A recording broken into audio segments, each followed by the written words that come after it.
और अब बात कर लेते हैं आज संसद में क्या होने वाला है। जाहिर सी बात है आज एक ऐसा दिन है जो काफी अहम है, क्योंकि पिछले 2 दिन से लगातार सांसदों को शपथ दिलवाई जा रही थी। प्रोटेम स्पीकर भर्तृहरि मेहताब सांसदों को शपथ दिलवा रहे थे, लेकिन आज बड़ी खबर क्या, लोकसभा स्पीकर का आज चुनाव है। ये सालों बाद या पहली बार हो रहा है जब लोकसभा स्पीकर का चुनाव 11 बजे होगा। अब से 1 घंटे बाद ये चुनाव होगा। ओम बिरला और के सुरेश में मुकाबला है। अब तक लोकसभा का स्पीकर सर्वसहमति से चुन लिया जाता था, लेकिन इस बार कांग्रेस ने, क्योंकि कांग्रेस जोर दे रही थी डिप्टी स्पीकर उसका होगा, और बात नहीं मानी तो कांग्रेस ने अपना उम्मीदवार उतार दिया। कांग्रेस के कहें या इंडी गठबंधन की तरफ से उम्मीदवार उतारा गया है, उन्हीं के सुरेश को उतारा गया, जिनके 8 बार सांसद बनने को लेकर रार मची थी कि प्रोटेम स्पीकर उन्हीं को बनाया जाना चाहिए और उन्हीं को बनाया जा सकता है, और उन्हीं को लोकसभा स्पीकर के पद के लिए इंडी गठबंधन ने अपनी तरफ से उम्मीदवार बना दिया।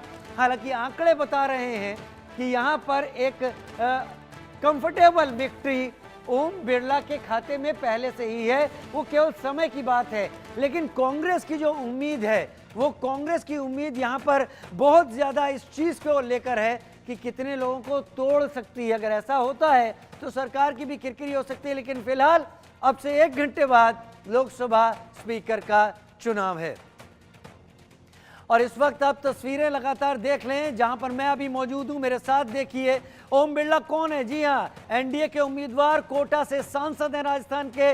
दूसरी बार ये कोटा से सांसद यहां पर बने हैं और दूसरी बार उम्मीदवारी है इनकी लोकसभा स्पीकर को लेकर। के सुरेश दूसरी तरफ आप देख रहे हैं विपक्ष के उम्मीदवार हैं। 8 बार लोकसभा के सांसद बने हैं, हालांकि लगातार 8 बार नहीं बने हैं, बीच में 2 बार चुनाव हारे भी हैं, और इनको उम्मीदवार विपक्षी गठबंधन ने अपना बनाया है स्पीकर पोस्ट के लिए।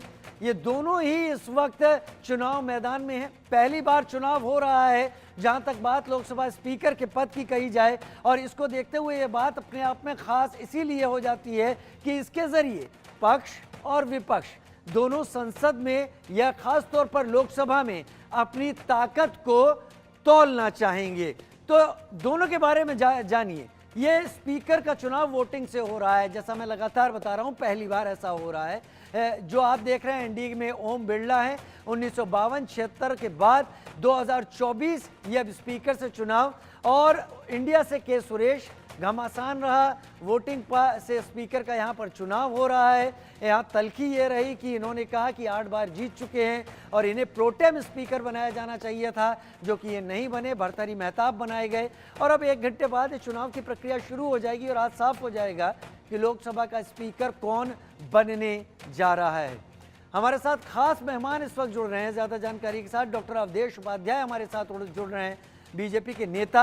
वरुण पुरोहित कांग्रेस के नेता जुड़ रहे हैं। एडवोकेट संजय राणा राजनीतिक विश्लेषक के तौर पर मेरे साथ जुड़ रहे हैं। अवधेश उपाध्याय जी, सबसे पहले रुख मैं आपका कर लेता हूं। ये बहुत खास मौका है, ये बहुत खास मौका है जब ये चुनाव होने जा रहा है। हालांकि सहमति से चीजें हो जाया करती थी और सहमति कई बार मानी भी जाती। चलिए, इससे पहले कि मैं सवाल लेकर आपके सामने आऊं, समाजवादी पार्टी के सुप्रीमो अखिलेश यादव एक संबोधन दे रहे हैं, सुन लेते हैं। के साथ किया है तो वो दिल्ली सरकार के साथ और खासकर अरविंद केजरीवाल जी के साथ सरकार बन गई उनकी।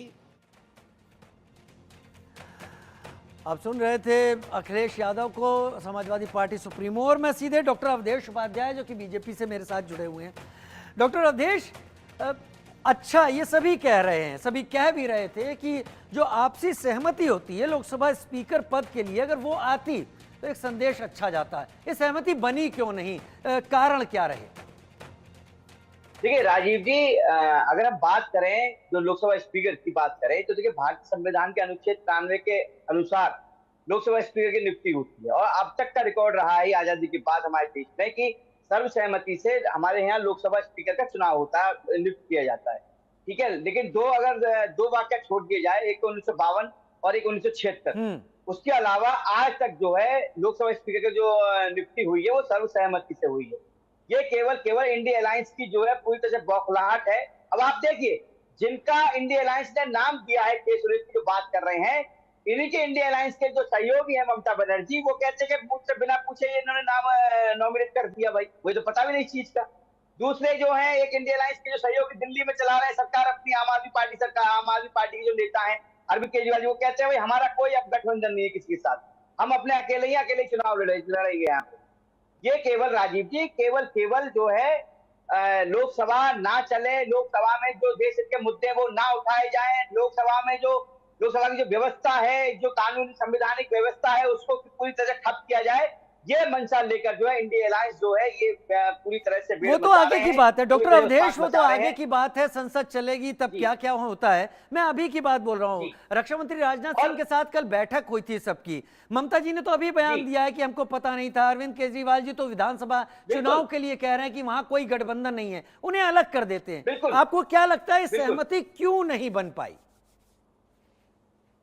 देखिए, सहमति की यदि बात करें तो आप ये बात समझिए, इंडिया अलायंस का मतलब यही है कि लोकसभा जो है पूरी तरह से ठप रहे, उसमें कोई काम ना हो किसी तरह का। आप समझिए ये वाली बात। अब तक का रिकॉर्ड मैंने आपको बताया, आजादी के 75 साल बाद भी आज तीसरी बार चुनाव होने जा रहा है। एक बार 1956 में हुआ था, और जो सत्ता पक्ष का जो कैंडिडेट था उस समय, उनको कितने वोट मिले थे मैं बता दूं आपको, 394 वोट उनके पक्ष में आए थे। इसी तरह से 1976 में हुआ था। 1976 में इसलिए हुआ था क्योंकि 1975 में कांग्रेस द्वारा जो आपातकाल लगाया गया था, जो आज कल काला दिन सबने मनाया था, काला दिवस, उस समय जो 1975 में आपातकाल लगा था, उसके बाद एक साल को लोकसभा को बढ़ा दिया गया था। उसके तहत इंदिरा गांधी जी के जो करीबी थे मौर्य जी, उनको जो है वोट मिले थे 344, सत्ता पक्ष के थे वो। तो अब तक का ये रिकॉर्ड रहा है, जो सत्ता पक्ष में रहते हैं उन्हीं का जो कैंडिडेट होता है उसको ही सबसे ज्यादा वोट मिलते हैं, अगर वोटिंग की बात कर रहे हैं तो। तो निश्चित तौर पर मैं कह सकता हूं ये वाली बात कि हमारे जो एनडीए के जो हमारे कैंडिडेट हैं लोकसभा स्पीकर, जो पहले भी लोकसभा स्पीकर थे, वही लोकसभा स्पीकर इस बार रहेंगे। नहीं, ठीक है, वो रहेंगे। मैं इससे यही निष्कर्ष निकाल पाया, आप जो कहना चाहते हैं कि जो बहुमत में है, जो सत्ता पक्ष में है, उसका लोकसभा स्पीकर होना चाहिए, उस पर आम राय बननी चाहिए। मैं वरुण पुरोहित जी का रुख करूंगा, मेरे पास कांग्रेस के नेता के तौर पर इस वक्त जुड़े हुए हैं। वरुण जी, आपसे भी मैं वही सवाल जानना चाहूंगा। एक बहुत अच्छा संदेश जाता, चुनाव हो चुके हैं, सारे वार पलटवार वो अलग हो जाते हैं, मैं जानता हूं राजनीति चुनाव जीतने के लिए सारी बातें रखती है और फिर कोई किसी का दुश्मन नहीं होता, लेकिन अब रिप्रेजेंटेशन देश के सामने है संसद के थ्रू, सहमति क्यों नहीं बन पाई? वरुण जी। देखिए राजीव जी, आपने बहुत अच्छा प्रश्न किया, पर आपको स्पष्ट उत्तर नहीं मिला। देखिए, लोकतांत्रिक व्यवस्था है, ये कोई जरूरी नहीं है कि चुनाव हर बार वही परंपरा निभाई जाए, क्योंकि लोकतांत्रिक व्यवस्था में चुनाव सबका लड़ने का हक है। अगर विपक्ष को लग रहा है कि सत्ता पक्ष उनकी बात को नहीं मानना चाह रहा है, तो कैंडिडेट उतार सकते हैं। मैं कह रहा हूँ कोई भी पार्टी उतार सकती है, इंडिया अलायंस के, कांग्रेस हो, कोई भी हो, तृणमूल हो, अपने प्रत्याशी उतार सकती है। और चयन होता है, नियुक्ति नहीं होती स्पीकर की, जैसे बार बार कह रहे नियुक्ति नहीं होती, चयन होता है। लोकसभा के जो जीते हुए सांसद है वो अपना स्पीकर चुनते हैं। और भारतीय संसद जो है, एक पूरी विश्व में सबसे बड़ा लोकतंत्र है हमारा, उसकी संसद का जो आचरण और गरिमा है दुनिया देखेगी। तो मेरा सभी से यही अनुरोध है, मैंने कल भी यही डिबेट्स में कहा था कि गरिमा बनी रहे, और जो सांसद है वो अपना जो आचरण है बड़ा मर्यादित रखें, जिससे दुनिया इस चीज को देखे। जहां तक प्रश्न आप कह रहे हो क्यों नहीं बनी सहमति, देखिए सहमति बनाना ये सत्ता पक्ष का काम होता है। सत्ता पक्ष को विपक्ष को कॉन्फिडेंस में लेना चाहिए था। डेप्यूटी स्पीकर उनकी मांग थी, तो आराम से बैठक करते, सर्वदलीय बैठक बुला के, जैसे राजनाथ सिंह जी का आपने बताया, सब बता रहे हैं, उन्होंने बुलाई सब। मैं कह रहा हूँ प्रधानमंत्री मोदी जी कौन है? सदन के नेता है। उनकी जो प्रतिबद्धता है वो सारे एक जो सदन का सदस्य उसके प्रति है, तो उनको वो खुद फोन कर लेते, खुद बात कर लेते, मिल लेते, उसमें ईगो थोड़ी हर्ट हो जाता। तो प्रधानमंत्री ये सारे काम करेंगे? नहीं, प्रधानमंत्री क्या करेंगे फिर? खाली इवेंट ही करेंगे? तो प्रधानमंत्री रक्षा मंत्री राजनाथ सिंह कोई जूनियर मंत्री हैं क्या?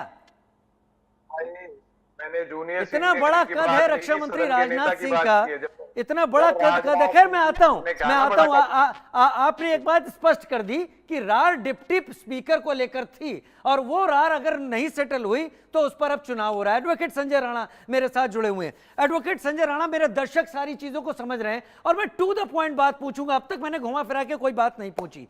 क्या संसद में शक्ति प्रदर्शन हो रहा है और पाए गए आंकड़ों के जरिए जनता तक मैसेज पहुंचाने की कोशिश है कि देखो चुनाव के बाद हम इतना प्रभावी हैं, हम इस मुद्दे पर इस आंकड़े, इस सहमति बल के साथ मौजूद हैं? Advocate Sanjay Rana. Good morning मैं फैलूपा। देखिए, ऐसा है, शक्ति प्रदर्शन हर पार्टी करती है और वो पार्टी करना भी चाहिए। देखिए, ऐसा हो चाहे विपक्ष हो या पक्ष, उसका अधिकार बनता है कि वो अपना शक्ति प्रदर्शन कर सकता है, अपने नंबर को निर्धार सकता है।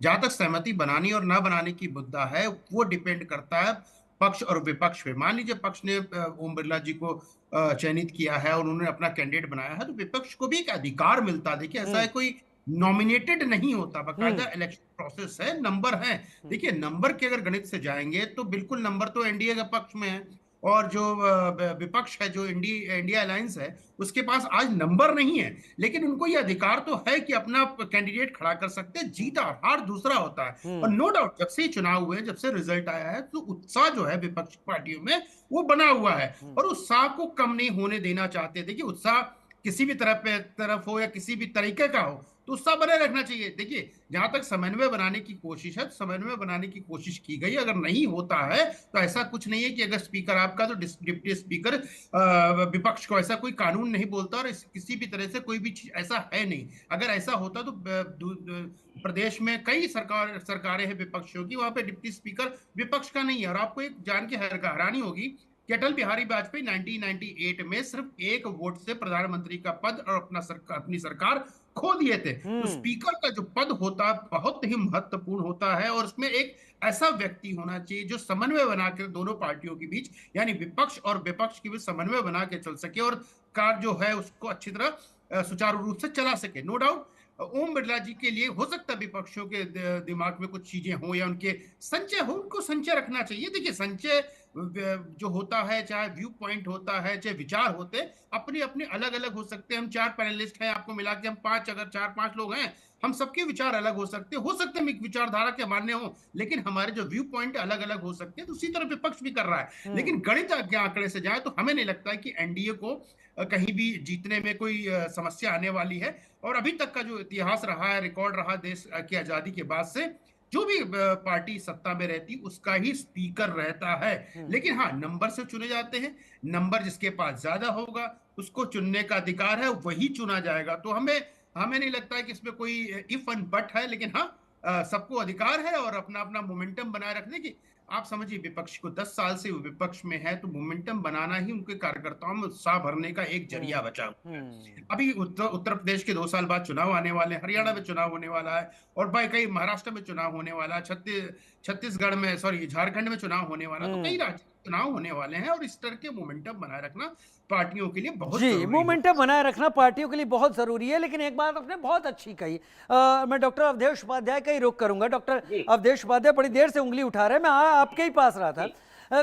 जो अभी राणा जी ने कहा, उन्होंने बड़ा स्पष्ट कहा, ये परंपरा चली आ रही हो कोई मायने नहीं रखता। लोकतंत्र में हक है, सामने आने की, अपना उम्मीदवार उतारने का हक है, और उसमें कुछ गलत भी नहीं है। इससे पता भी चल जाएगा, इससे संदेश भी जाएगा। क्या आपको इस बात का एहसास हो रहा है कि इस बहाने विपक्ष आपकी एकता को तौलने की भी कोशिश कर रहा है? क्या पता छोटी मोटी टूट फूट हो गई तो एक किरकिरी बड़ी हो जाएगी आपकी, हालांकि स्पीकर बन जाए वो अलग। जी राजीव जी, देखिए मैं बताऊं आपको, जो आप बात कर रहे हैं ना तोड़ने फोड़ने की, ठीक है, विपक्ष के पास कोई मुद्दा तो इस समय है नहीं। ठीक है, बात सही कही आपने। लोकतांत्रिक देश है, विश्व का सबसे बड़ा लोकतांत्रिक देश हमारा भारत देश है। यहाँ पे हर किसी को कहने की अपनी आजादी है, कोई भी अपनी मन की बात कह सकता है, कोई भी चुनाव लड़ सकता है, कोई भी प्रधानमंत्री के लिए, राष्ट्रपति के लिए आवेदन कर सकता है चुनाव लड़ने के लिए। ठीक है, लेकिन एक बात आप ये समझिए ना, कोई भी यदि बात होती है, कोई व्यवस्था अगर बनाई जाती है, तो उस व्यवस्था के कुछ नियम होते हैं, कानून होते हैं, उसके आधार पर ही तो आप काम कर सकते हैं। या आपने अपना कानून लाने की कोशिश करेंगे, या अपना संविधान लाने की कोशिश करेंगे वहां पर। जब ये डिप्टी स्पीकर की बात कर रहे थे शुरू में इंडिया अलायंस वाले, आप समझिए बात, इनकी सरकार देखिए, हिमाचल प्रदेश में इनकी सरकार है, तेलंगाना में इनकी सरकार है, पश्चिम बंगाल में इनकी सरकार है, तमिलनाडु में इनकी सरकार है। क्या वहां इन्होंने जो है ऐसा चुनाव कराया कभी? क्या वहां डिप्टी स्पीकर इन्होंने विपक्ष का बनाया है कभी? क्यों नहीं बनाया भाई? यहाँ इनको डिप्टी जो स्पीकर है वो विपक्ष का चाहिए। ये केवल मैं बताऊं राजीव जी, कुछ नहीं है, ये केवल मैं वही बता रहा हूं कि लोकसभा को ना चलने देने का जो है एक इन्होंने निर्णय ले रखा है। कोई भी देश हित का कानून यदि आता है, कोई देश हित का कार्य करती है भारतीय जनता पार्टी केंद्र सरकार, तो उसको रोकने काम करने का इन्होंने निर्णय ले रखा है पूरी तरह से। ये चलने नहीं देने वाली लोकसभा में। आपने देखा ना पहले क्या हुआ 17वीं लोकसभा में, लोगों ने बताइए लोकसभा स्पीकर के ऊपर डायरी फेंकी, कागज फेंके फाड़ कर। ये कहाँ का नियम है भाई? ये कौन सा संविधान कहता है, कौन सा लोकतांत्रिक नियम बताता है कि भाई आप जो है लोकसभा स्पीकर के ऊपर जो किताबें फेंक के, डायरी फेंक के, फाड़ कर गाली गलौज करिए, टेबल पर खड़े होकर नंगा डांस करिए। कौन से संविधान में लिखा है, ठीक। किस क्लॉज में लिखा है, बताए भाई। कांग्रेस के प्रवक्ता बैठे हैं यहाँ पर। नहीं, वो ये बता केवल देंगे, वो केवल बता देंगे देश की किस किस जनता जगह को लिखा गुमराह करने है, की कोशिश करते हैं। कहाँ लिखा है, किस तरीके का लिखा है। वो शायद ये भी इतिहास लेकर आ जाएं कि बीजेपी की तरफ से कई सदन की कार्रवाई में क्या हुआ। ये एक अंतहीन बहस है। मैं बहुत सीधे सीधे स्पीकर के चुनाव तक लाऊंगा। मेरे साथ मनोहर केसरी, मेरे मित्र, मेरे संवाददाता जुड़ गए हैं ठीक विजय चौक से, जिसके पीछे वो पार्लियामेंट है जहां पर अब से कुछ देर बाद स्पीकर के चुनाव को लेकर एक छोटा शक्ति प्रदर्शन तो मान लूंगा होगा। मनोहर, उस शक्ति प्रदर्शन को लेकर क्या तैयारी है इस वक्त? क्या आशंका जता रहा है पक्ष और विपक्ष? ममता बनर्जी का बयान ध्यान में रखिएगा, हमसे पूछ कर नहीं तय किया गया, हम सब साथ दें ना दें अलग बात है। तो क्या तैयारी है इस वक्त मनोहर, वहां क्या चल रहा है? गहमा गहमी बहुत होगी शायद।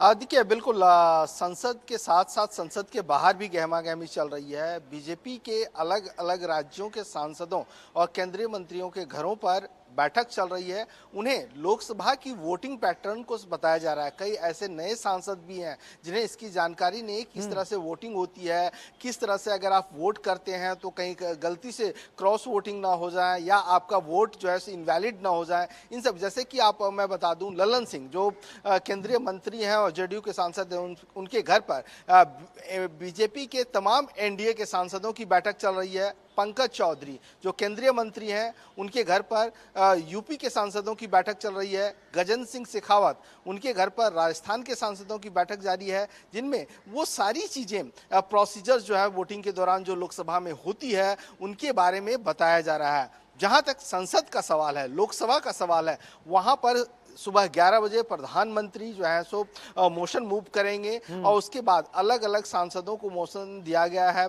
चाहे हम एनडीए के तमाम घटक दलों की बात करें, उसके बाद के सुरेश को लेकर के भी इंडिया ब्लॉक के घटक दल जो है वो प्रस्ताव रखेंगे और उसके बाद वोटिंग प्रोसेस शुरू होगा। जहां तक अंगणित का सवाल है राजीव, 7 सांसद तो एब्सेंट हैं और 7 सांसदों की वोटिंग नहीं होगी तो वो काउंट नहीं होगा। मतलब 543 में से एक वायनाड का इलेक्शन अभी बाकी है। मतलब 542 में से 271, उसमें से 7 ने वोटिंग नहीं करेंगे। मान लीजिए कि जीत के लिए 268 के आसपास चाहिए, तो ऐसी स्थिति में एनडीए के पास पर्याप्त संख्या है, एनडीए निश्चित है। लेकिन यानी फिर भी 268 तो कुछ गलती ना हो 272 जाए, ये सरकार कहीं बनाने क्रॉस वाली वोटिंग ना हो स्थिति जाए। हो रही है मनोहर, है ना?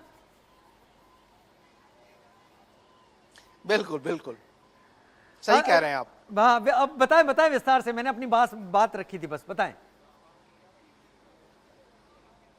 अच्छा, तो आप देखिए कि 268 272 की जो बात कर रहे थे, इतनी संख्या चाहिए और एनडीए के पास 292 है और 234 उनमें से हैं। तो आप संख्या घटा लीजिए और देख लीजिए, क्योंकि संख्या का खेल है। लेकिन बीजेपी ये नहीं चाहती है, क्योंकि कल भी लगातार बैठकों का दौर जारी था।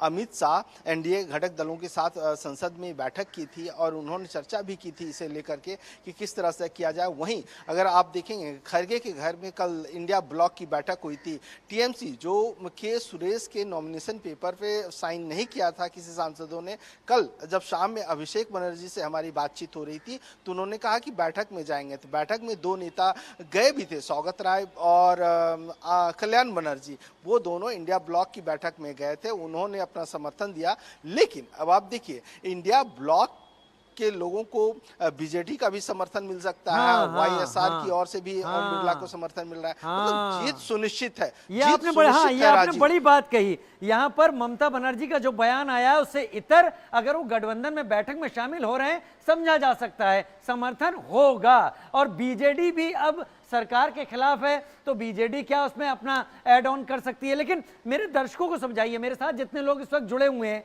ये इन छोटी मोटी बातों को समझते होंगे, दर्शक नहीं समझते हैं। कितना समय लगेगा प्रधानमंत्री का मोशन रखने के बाद इस चुनाव को होने में? एक तो इस बारे में बताइए, और दूसरा इसके बाद डिप्टी स्पीकर की प्रक्रिया को लेकर क्या होगा वो भी सामने रख दीजिए, क्योंकि डिप्टी स्पीकर की ही लड़ाई थी जिसके बाद चुनाव की नौबत आई। मनोहर, पूरा क्लियर कीजिए, फिर मैं अपने मेहमानों का रुख करूंगा।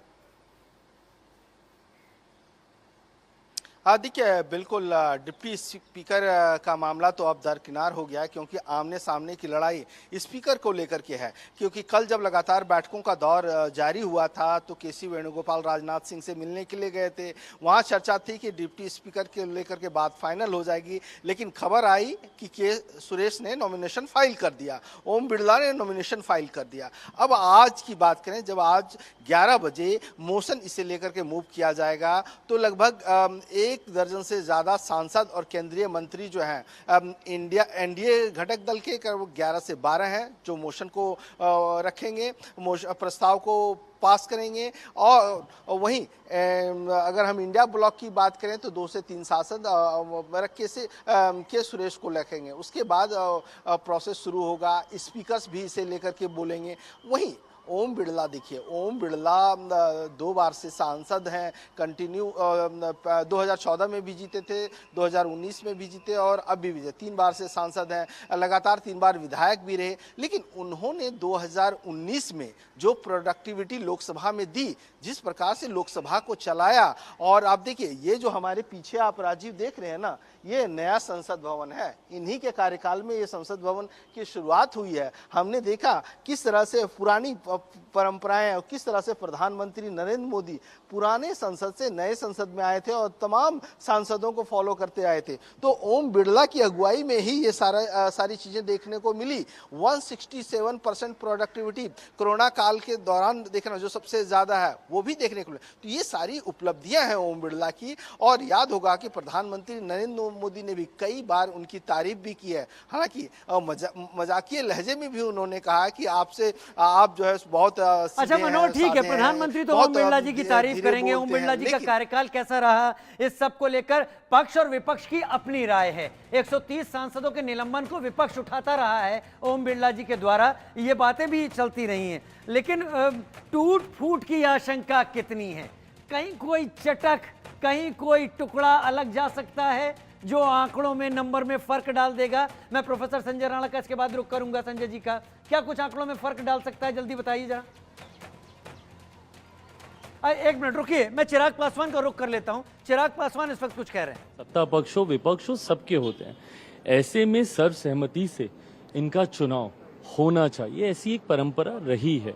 आज़ादी के बाद से अक्सर हम लोगों ने देखा है कि इसी परंपरा का सत्ता पक्ष विपक्ष निर्वहन करते हुए सर्वसहमति से स्पीकर को चुना जाता है। बट बहरहाल विपक्ष की जिद की वजह से एक ऐसी परिस्थिति सामने आई है और विपक्ष पूरी तरीके से जानता है कि ना उनके पास संख्या है, ना उनके पास वो आंकड़े हैं जिससे वो अपने प्रत्याशियों को जिता पाए। बट बहरहाल जहां एक तरफ आदरणीय ओम बिरला जी की जीत सुनिश्चित है, हम लोग इस बात को भी मानते हैं कि उनकी तरफ के भी कई लोग ऐसे हैं जो हम लोग के पक्ष में मतदान करेंगे, जो कि इस सोच के खिलाफ हैं जहां पे इन लोगों ने स्पीकर के पद तक को चुनाव के क्षेत्र में लेके जाने की सोच रखी। इंडिया ब्लॉक की तरफ से भी होना है, लेकिन उधर इंडिया ब्लॉक में देखने को आया है कि अभिषेक बनर्जी टीएमसी जो है तो सपोर्ट की है, बट इंडिया ब्लॉक उनका कहना है कि हमसे कोई संपर्क नहीं किया गया था जब स्पीकर का इन लोगों ने अनाउंसमेंट किया था। भाई अब कल आपने तस्वीरें ही अपने में बयां करती है, जहां एक तरफ हम लोग गए थे नामांकन के लिए, वहीं दूसरी तरफ विपक्ष गए थे नामांकन के लिए। हम लोग के साथ पूरा एनडीए एकजुट दिख रहा था।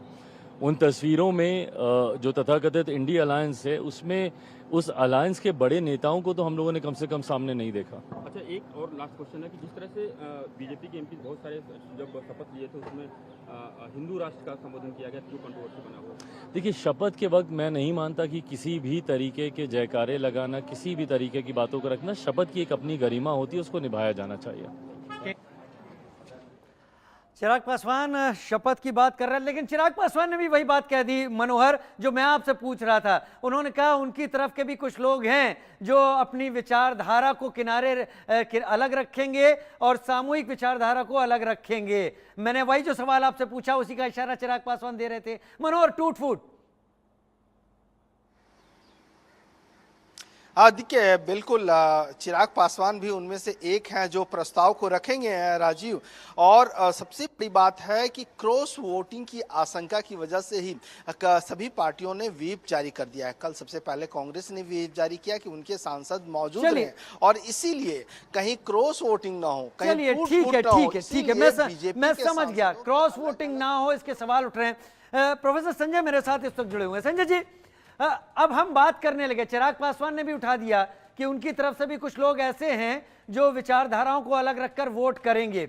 ये डर कितना है? कई बार क्या होता है, हमें पता होता है कि हम लड़ाई हारने जा रहे हैं, लेकिन उसके बावजूद अगर हम लड़ाई में उतरते हैं तो एक संदेश देते हैं कि हम कुछ भी किसी हालत में क्यों ना हो मुकाबला करने जा रहे हैं। शायद विपक्ष यही संदेश दे रहा है, लेकिन कमजोर कितना है, मजबूत कितना है, बताएं।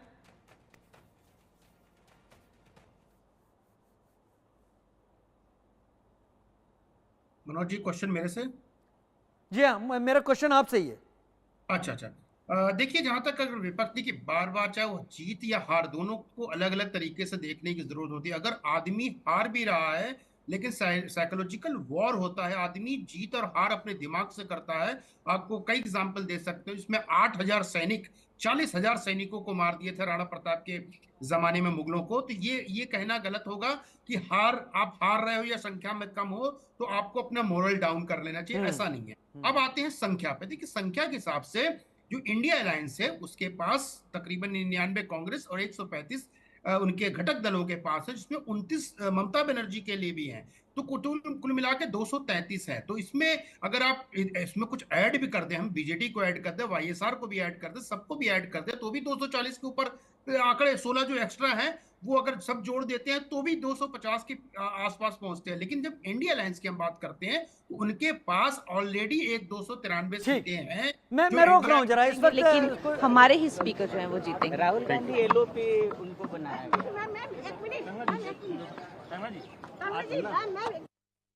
वो चेहरे जो संसद में पहली बार आए हुए हैं, वो चेहरे अपनी बात यहां पर रख रहे हैं। संजय जी, अपनी बात पूरी कर लीजिए, फिर मैं डॉक्टर अवधेश का रुख करूं। जी, अभी मैं बता रहा था कि बीजेपी के पास 240 और तकरीबन 53 उनके अलायंस के पास है। जहां तक तोड़ फोड़ की, देखिए तोड़ फोड़ की स्थिति तब बनती है जब आपके पास आंकड़ों में जो डिफरेंस होता बहुत कम होता। मान लीजिए विपक्ष के बाद 260 होता और पक्ष के बाद 270 होता तो तोड़ फोड़ की तो स्थिति बन सकती है। आज की स्थिति में तोड़ फोड़ की स्थिति नहीं बन सकती, क्योंकि अन्य जो है उसमें ओवैसी साहब भी हैं, बीजेडी भी है, वाईएसआर कांग्रेस भी है, सारे लोग को मिला दिए सिर्फ 16 है। और जो अलायंस है वो 233 है। 16 और 33 जोड़ देंगे तो भी नंबर नहीं पूरा होता है। पर ठीक है, राजनीतिक पार्टी अपने पुरजोर तरीके से अपनी अपनी बातों को रखना चाहते हैं और उनका भी अधिकार बनता है कि यहाँ पे ठीक है डॉक्टर अवधेश, अगर कोई योद्धा यह जानता हो कि उसको, मान लीजिए कि उसके हाथ में जीत नहीं है, मैं हार का शब्द का इस्तेमाल नहीं करूंगा, फिर भी वो मैदान में आता है, सम्मान तो कर लीजिए आप लोग कि सामने वाला चुनौती दे रहा है आपको। देखिए, मान सम्मान कर रहे हैं तभी तो नामांकन कल किया गया केस का। आप देखिए, अब अगर अपनी जीत पे अड़े होते तो हो जाता क्या? आप देखिए ना, देखिए 2 बार हमारे यहाँ चुनाव हुए इसका लोकसभा स्पीकर के लिए। मैंने बताया था ना आपको, 1996 में हुआ, 1952 में क्यों हुआ था? क्योंकि पहली लोकसभा थी, उसलिए उसमें चुनाव किया गया था कि भाई लोकसभा स्पीकर का चुनाव किया जाए। उसमें भी जो सत्ता पक्ष था उसको सबसे ज्यादा वोट मिले, ठीक है, विपक्ष को 54-55 के आसपास वोट मिले थे उस समय, ठीक है। इसी तरह से 1976 की मैंने बताया आपको, 1976 में चुनाव हुआ दोबारा लोकसभा स्पीकर का। वो इसलिए हुआ आपातकाल के समय में था, कांग्रेस का जो वो किया गया, जो कुकर्म था, आपातकाल जो लगाया गया था, उसकी वजह से 1 साल बढ़ा दिया गया था लोकसभा का, इसीलिए जो है उसमें चुनाव हुआ था, उसमें भी सत्ता पक्ष को ज्यादा मिला। आज तीसरी बार हो रहा है चुनाव, तो आज भी सत्ता पक्ष को ही इसमें समर्थन मिलेगा। और रही बात टूट फूट की जो बात चल रही है, मैं आपको बता सकता हूं गारंटी के साथ कि जो इंडिया अलायंस के कुछ लोग हैं वो भी सत्ता पक्ष को ही वोटिंग करेंगे आज, आप देख लीजिए। मैं आ रहा हूं संजय जी, आ रहा हूं, मैंने देख लिया आपको, लेकिन मेरे साथ इस वक्त वरुण जी भी इस वक्त जुड़े हुए हैं और मैं उनसे ही बात कर लेता हूं। आपको क्या लग रहा है? मैं मानता हूं, या कई लोग जो दर्शक देख रहे हैं वो ये मानते हैं कि इंडिया ब्लॉक नंबर के गेम में पीछे है, लेकिन चैलेंज करना और चैलेंज कर कर चीजों को सामने रखना, हालांकि ऐसा कोई नियम नहीं है कि चैलेंज नहीं होगा, वो ताकत को दिखाता है, वो जज्बे को दिखाता है कि भाई हम यूं ही तो नहीं हटेंगे। देखिए, आपने सारी बात स्पष्ट कर दी इस डिबेट में। मुझे बहुत अच्छी लगी आपने जो प्रश्न उठाया। देखिए, पक्ष और विपक्ष का शब्द का इस्तेमाल क्यों होगा?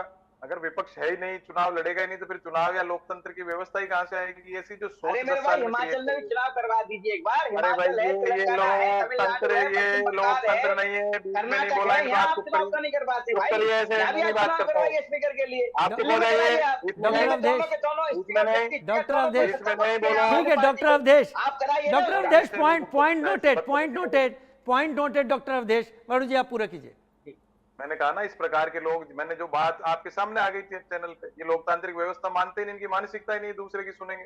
बात कर रहे हैं हिमाचल कर लो, भाई गुजरात में कर लो ना, तुम्हारी रूलिंग स्टेट, जवाब क्यों नहीं देते हो? मैं नहीं जाना चाहता इस बेहुदा बहसों में। जो बात है लोकतांत्रिक व्यवस्था की है, लोकतांत्रिक व्यवस्था में हर आदमी को चुनाव लड़ने का अधिकार है। अगर ऐसा हम नैरेटिव क्रिएट करेंगे, भाई नंबर गेम नहीं, तो एक सांसद होगा तो उसका मतलब कोई मतलब ही नहीं, हटा दोगे आप उसको, उसका प्रश्न ही नहीं सुनोगे।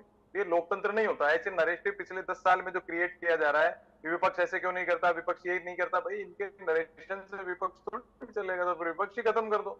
ये इसी बात का चुनाव होता है लेकिन जो वरुण जी एक सवाल मेरा, मुझे समझा दीजिएगा, मेरे दर्शक भी समझ जाएंगे।